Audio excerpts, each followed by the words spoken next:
dengarkan semua yang Tuhan pesankan kepada Anda. Situasi pandemi ini bukan suatu kebetulan, tetapi suatu peringatan bagi kita, suatu pesan bagi kita. Hidup kembali kepada firman Tuhan. Hidup kembali kepada Yesus Kristus.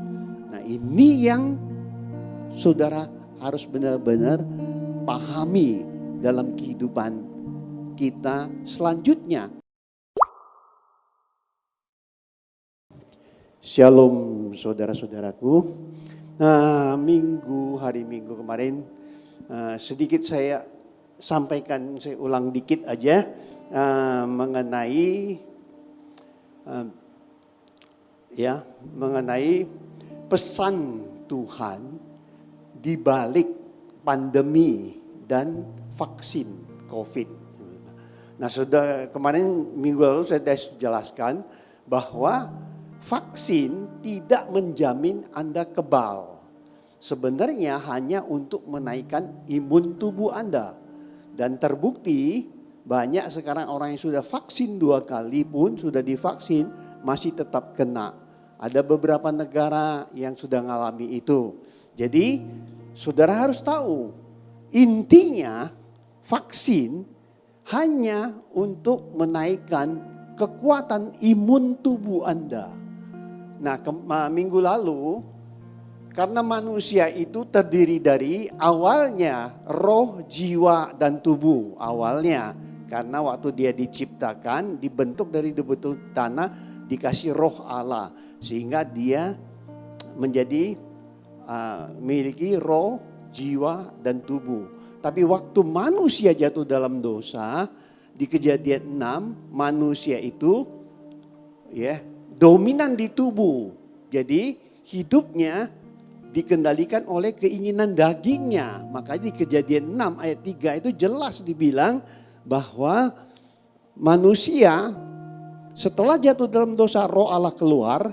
Nah, kemudian dia dominan di keinginan daging. Nah, ini sebenarnya ulangan dari hari Minggu. Kemudian jadi imun tubuh itu sebenarnya Tuhan itu sudah memberi pesan-pesan yang luar biasa dalam kehidupan kita. Pesan-pesan itu yaitu minggu lalu saya sudah jelaskan, ya terutama asupan atau makanan Anda sangat mempengaruhi imun tubuh Anda. Itu tidak main-main. Karena kenapa? Karena kita tidak bicara haram atau halal.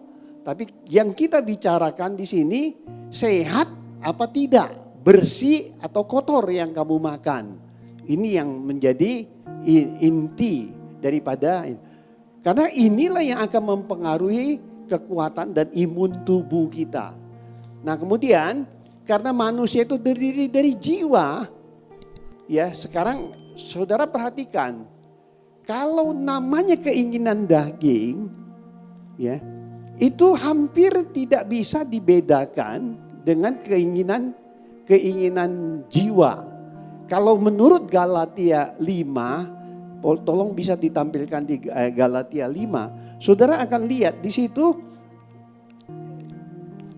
ya keinginan daging dengan keinginan roh itu hampir mirip-mirip, hampir bersamaan dan berhubungan gitu ya. Kalau saudara baca dari ayat 19, perbuatan daging telah nyata, yaitu percabulan, itu daging. Kecemaran, mungkin daging. Hawa nafsu, itu daging. Persembahan berhala, penyembahan berhala, apakah itu daging? Sihir, itu jiwa. Perseteruan, perselisihan, iri hati, amarah, semua itu bagian dari jiwa kita. Nah, sekarang fakta yang terjadi, jadi sebenarnya Alkitab itu sangat, apa yang Tuhan pesankan itu luar biasa sebenarnya. Bukan hanya daging, jiwa kamu maupun roh kamu itu tetap berhubungan, saling berkaitan, sehingga imun tubuh itu kuat bukan hanya makanan, jiwanya juga harus benar, ya. Kemudian rohnya harus biar nanti kita akan lanjutkan. Tapi ketiga ini semua itu berhubungan, ya. Jadi imun tubuh tidak hanya asupan makanan. Nah buktinya saudara lihat, saudara kalau perhatikan banyak orang yang sakit dimulai dengan stres, sakit hati. Semua itu dari apa?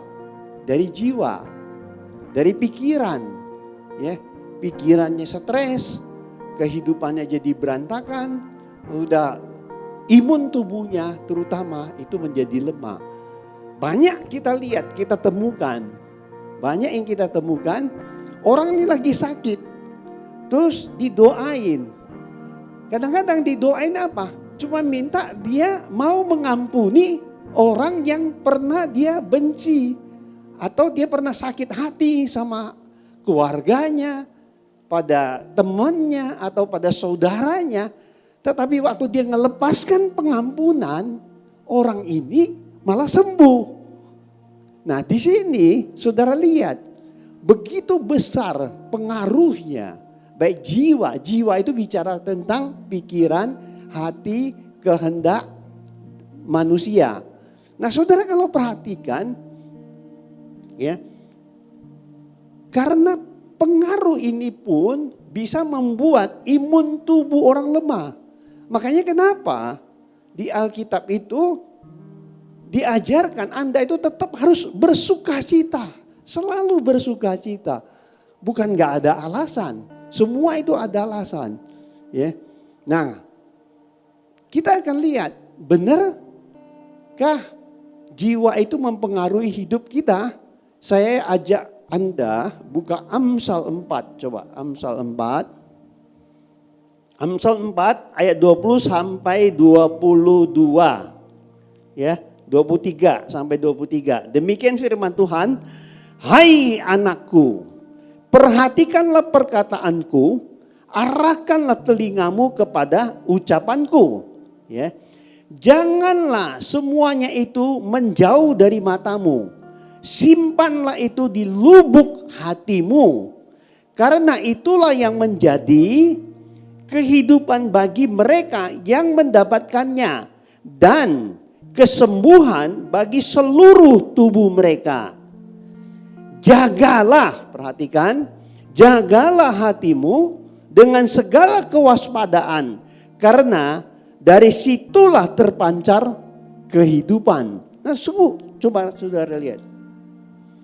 Pengaruh orang tadi sudah saya katakan dalam kehidupan sehari-hari. Saudara kalau pernah pergi doain orang atau pergi untuk mendoain mereka, mendoain orang kesembuhan.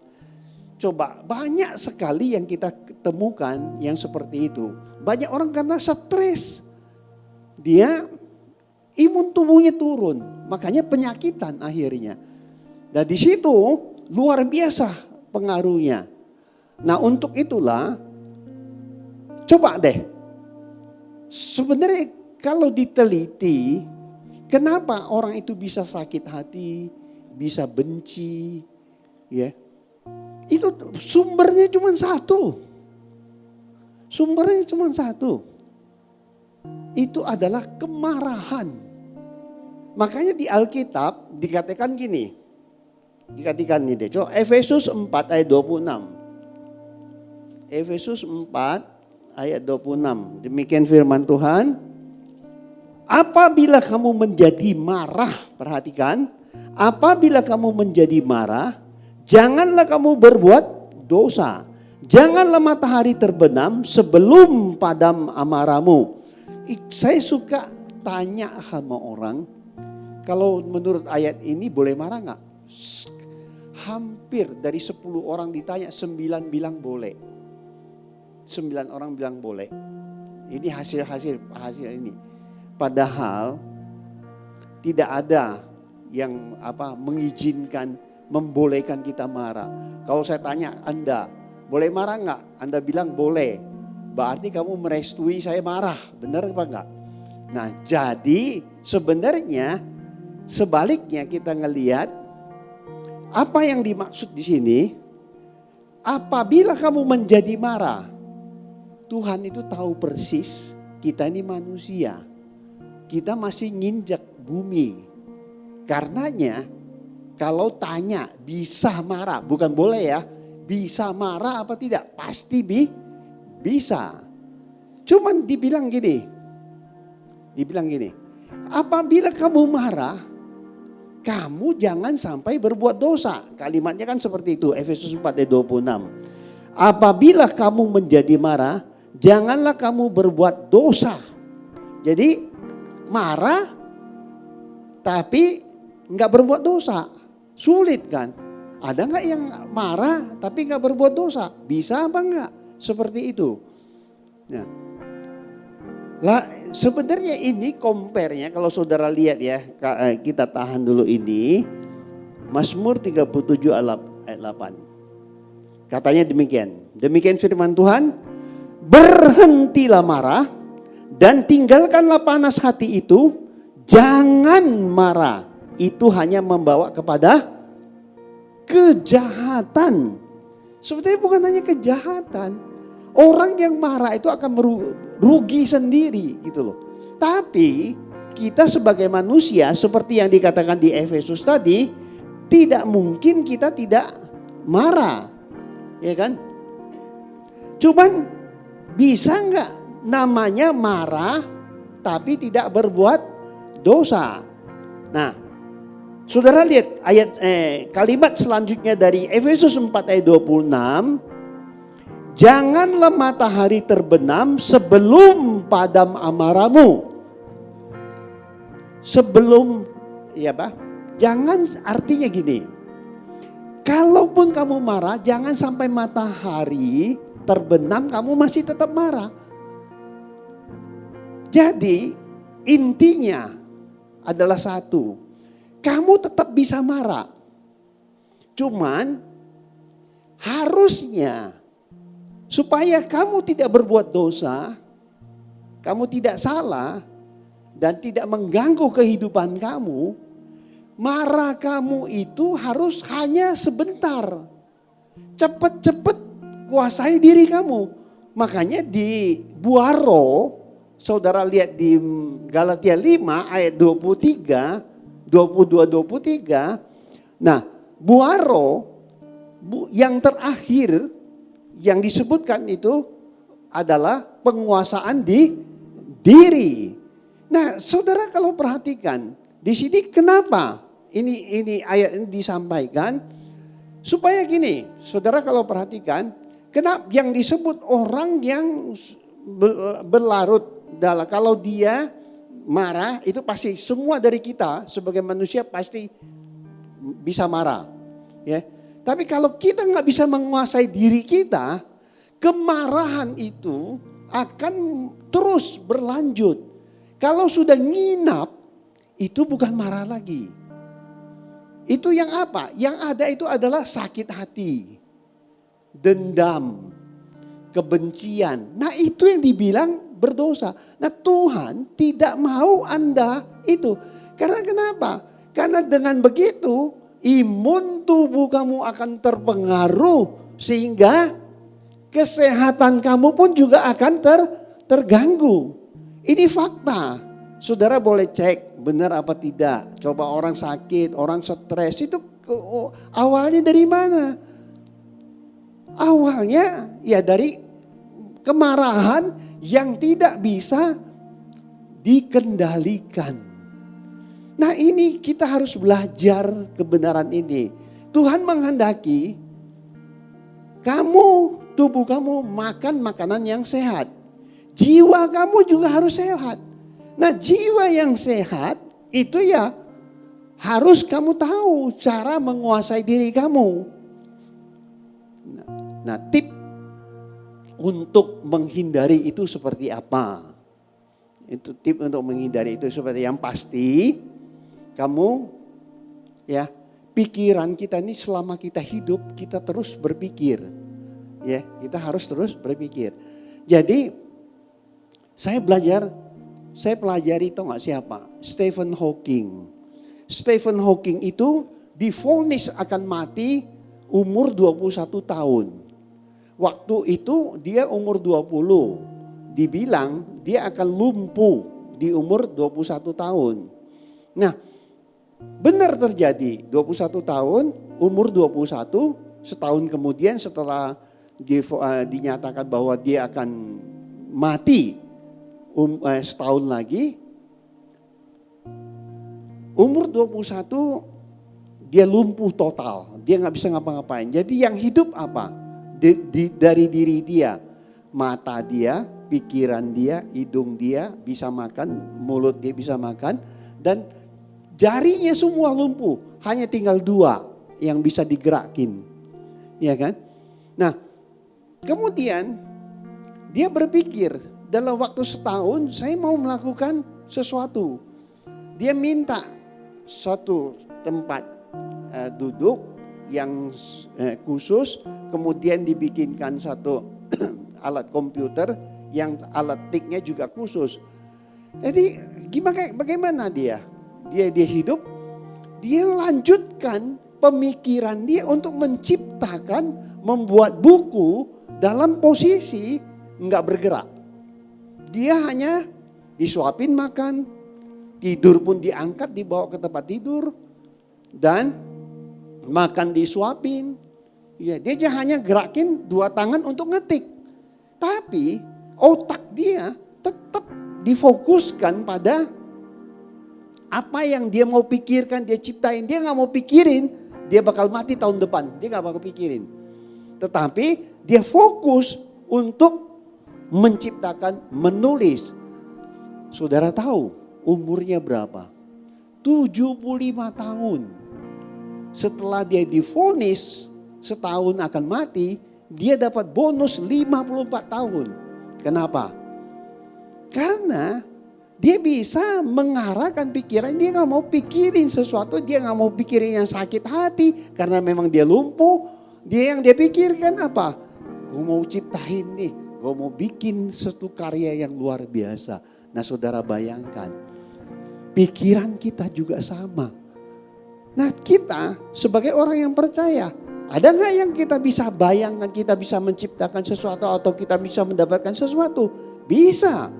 Kalau Anda baca Alkitab rajin, tapi benar-benar mengerti, itu akan mempertajam pikiran dan kemampuan Anda. Sehingga ya, yang jelas di dalam kehidupan Anda akan ya terus bisa bertahan, imun tubuh Anda itu akan menjadi lebih kuat gitu loh. Nah saudara lihat, silakan baca sejarahnya, benar apa tidak. Nah ini yang kita lihat luar biasanya pikiran. Nah bagi kita yang percaya di 2 Korintus 10 ayat 5, ikatkan pikiran Anda kepada Kristus. Melalui apa? Melalui firman, baca dan baca. Itu kalau kita mau melakukan segala kegiatan kita. Sehingga kenapa? Makin kita lakukan itu, saudara percaya, pikiran kita itu tidak kacau balau, kita tidak ini. Nah, tapi yang pertama tadi itu harus bisa menguasai diri, terutama menguasai pikiran Anda di dalam kehidupan Anda. Itu akan berpengaruh kepada imun tubuh Anda. Nah, ini jiwa. Nah, sekarang kita bicara roh. Ya, kita bicara roh. Ya. Karena manusia terdiri dari tubuh, jiwa, dan roh. Roh juga, makanya di dalam Tuhan, kenapa Tuhan Yesus bilang, dia pergi, dia akan, sebelum dia pergi, dia akan memberikan Roh Kudusnya kepada kita. Untuk apa? Sebenarnya, ya untuk menuntun hidup kita. Karena kenapa? Tanpa Roh Kudus kita sulit untuk menguasai diri kita. Sebelumnya coba kita baca Roma 8 ayat 13 coba. Sebab jika kamu hidup menurut daging, kamu akan mati. Ya. Tetapi jika oleh roh kamu mematikan perbuatan-perbuatan tubuhmu, kamu akan hidup. saudara harus ingat, saya percaya dengan kemampuan, dengan Roh Kudus memampukan kita untuk menuntun hidup, membimbing kita, memberikan peringatan kepada kita supaya kita bisa ngelawan keinginan daging. Makanya coba kita lihat lagi di Galatia 5 ayat 16 coba. Maksudku ialah hiduplah oleh Roh, maka kamu tidak akan menuruti keinginan daging, gitu loh. Hiduplah. Nah, penting sekali. Tadi kan kemarin saya bilang hari Minggu pada sesi yang pertama saya kan bilang apa yang kita makan itu kita lebih tidak bisa menguasai keinginan daging kita. Karena segala sesuatu yang dilarang itu semuanya yang enak-enak. Jadi itu yang sangat sulit. Karenanya coba saudara perhatikan. Mintalah Roh Kudus, Roh Allah yang ada di dalam kehidupan Anda sungguh-sungguh bersama Tuhan. Nah, imun tubuh Anda akan menjadi kuat kalau kamu selalu hidup intim dengan Allah. Hidup intim dengan Allah itu apa? Ya melalui roh Anda dengan roh Allah sendiri. Karena itu kenapa Yohanes 4 ayat 24 itu dibilang Allah itu adalah roh. Kita harus menyembah dia dalam roh dan kebenaran. Jadi kita minta tuntunan, kita percaya roh kita kalau dipenuhi dengan Roh Kudus, kita mempunyai kemampuan yang luar biasa untuk menghadapi apapun di dalam kehidupan ini. Karena dengan itu dia akan menuntun Anda hidup di dalam kebenaran. Nah, ini penting bagi kita semua supaya kita benar-benar mengerti bahwa kenapa manusia itu terdiri dari tubuh, jiwa, dan roh. Nah, roh ini coba saudara lihat. Ya, Yohanes 16. Ayat 13 coba. Tetapi apabila ia datang, yaitu roh kebenaran, ia akan memimpin kamu ke dalam seluruh kebenaran. Sebab ia tidak akan berkata-kata dari dirinya sendiri, tetapi segala sesuatu yang didengarnya itulah yang akan dikatakannya. Dan ia akan memberitakan kepadamu hal-hal yang akan datang. Jadi hidup itu kalau penting sekali pengaruh dari tadi kan minggu lalu kan keinginan tubuh kita itu sangat sulit untuk dikuasai oleh kemampuan kita sebagai manusia. Makanya tadi Roma 8:13 tadi Galatia 5 hiduplah oleh roh supaya kamu bisa mengalahkan keinginan daging kamu. Ya. Nah, terlebih lagi saudara kalau lihat, kalau kamu hidup di dalam roh, dalam segala tindakanmu, kamu akan dipimpin oleh roh. Coba kembali lagi ke Galatia 5 tadi, coba. Ya, Galatia 5 ayat 25. Oh, perhatikan. Jikalau kita hidup oleh roh, baiklah hidup kita juga dipimpin oleh roh. Amin. Nah, saudara perhatikan. Tubuh, jiwa, dan roh Anda sangat berpengaruh pada kehidupan Anda maupun kepada imun tubuh Anda. Jadi Anda lebih baik dengarkan semua yang Tuhan pesankan kepada Anda. Situasi pandemi ini bukan suatu kebetulan, tetapi suatu peringatan bagi kita, suatu pesan bagi kita. Hidup kembali kepada firman Tuhan. Hidup kembali kepada Yesus Kristus. Nah, ini yang saudara harus benar-benar pahami dalam kehidupan kita selanjutnya. Ingat ya, pandemi virus terus bermutasi. Sekalipun divaksin, tidak ada jaminan. Yang bisa menguatkan tubuh Anda, yang bisa membuat Anda sehat, yang membuat imun tubuh Anda kembali ke firman tadi. Asupan makanan yang benar, ya, kemudian jiwa yang sehat, demikian juga roh yang Tuhan sertai Anda. Ya, hiduplah di dalam roh dan kebenaran tadi. Nah, dengan demikian saudara pasti memiliki, dituntun kehidupan Anda, baik imun tubuh Anda maupun kehidupan Anda pasti luar biasa. Ya, saya tidak bilang enggak perlu divaksin, karena kita yang sudah lalu biarlah berlalu, tapi jangan lagi kalau kita ke depannya seandainya ini timbul lagi yang lebih ganas virusnya, yang bermutasi terus, maka akibatnya seperti apa? Apakah kamu akan disuntik terus, atau dikasih vaksin terus? Saya yakin itu juga tidak menolong Anda. Ini adalah fakta hidup. Jadi kalau imun tubuh Anda mau kuat, bagaimana apapun pandeminya, apapun vaksinnya, kembali ke firman Tuhan, ikuti perintah Tuhan. Apa yang dipesankan, semua itu kembali lagi untuk Tuhan sayang kepada saudara. Kalau saudara mau mengikuti itu semua, Tuhan berkati.